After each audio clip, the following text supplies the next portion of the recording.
కొత్త చీరలు రాబోతున్నాయి అని చెప్పి సీతక్క మాట్లాడుతుంది. తర్వాత కొంతమంది కాంగ్రెస్ లీడర్లు ఇందిరమ్మ చీరలు వేరే బతుకమ్మ చీరలు వేరే అంటున్నారు. మరి ఇందిరమ్మకి సంబంధించినటువంటి ఫోటో ఉన్నటువంటి చీరలే బతుకమ్మ చీరల కింద ఊళ్ళే ఇస్తుర్రు ఇప్పుడు ప్రజెంటు. మరి వేరే వేరే అన్నప్పుడు ఎందుకు ఇస్తుర్రు? వేరే వేరే అన్నప్పుడు ఇవ్వడానికి గల కారణం ఏంది అది కూడా చెప్పాలి.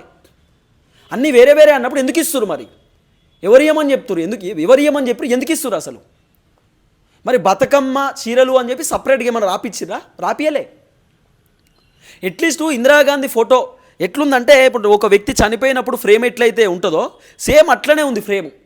చాలామంది మహిళలు అంటున్న మాట అదే, ఇప్పుడు మేము పండగ పూట చనిపోయినటువంటి వ్యక్తి ఫ్రేమ్ తోటి ఇట్లా మాకు ఫోటో కట్టించి చీరిస్తే మేము ఇప్పుడు కట్టుకొని డ్యాన్స్ చేయాలా?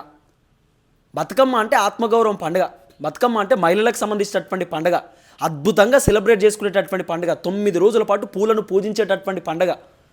అలాంటిది ఇప్పుడు ఒక చనిపోయిన వ్యక్తి బొమ్మ పెట్టి మాకు చీరలు ఇస్తూ ఉంటే ఇప్పుడు మేము ఎట్లా డ్యాన్స్ చేయాలి, మేము ఏం చేయాలి, మేము ఎట్లా పండగ సెలబ్రేషన్ చేసుకోవాలి?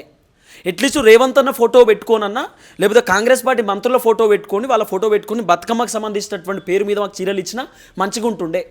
కానీ ఎందుకు ఇట్లా ఇస్తుర్రు, మమ్మల్ని ఎందుకు ఇట్లా ఇబ్బంది పెడుతుర్రు అని చెప్పి మహిళలు చెప్తున్నటువంటి మాట. మొత్తానికి తెలంగాణ రాష్ట్రంలో బతుకమ్మ చీరలు బంద్ అయ్యేటటువంటి అవకాశం ఉంది. బతుకమ్మ చీరలు ఇప్పటిదాకా ఇయ్యలేదు.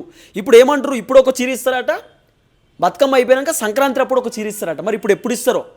ఇప్పుడు ఇవాళ 27, రేపు 28, 29, ఎల్లుండే పండగ కదా, ఎల్లుండే పెద్ద బతుకమ్మ. కొంతమంది రేపు అంటారు, కొంతమంది ఎల్లుండి అంటారు, కొంతమంది ఆవుల ఎల్లుండి అంటారు, 30 తారీఖు అంటారు. రకరకాలుగా ఉంటాయి. 9 రోజులు ఆడాలి పండగ.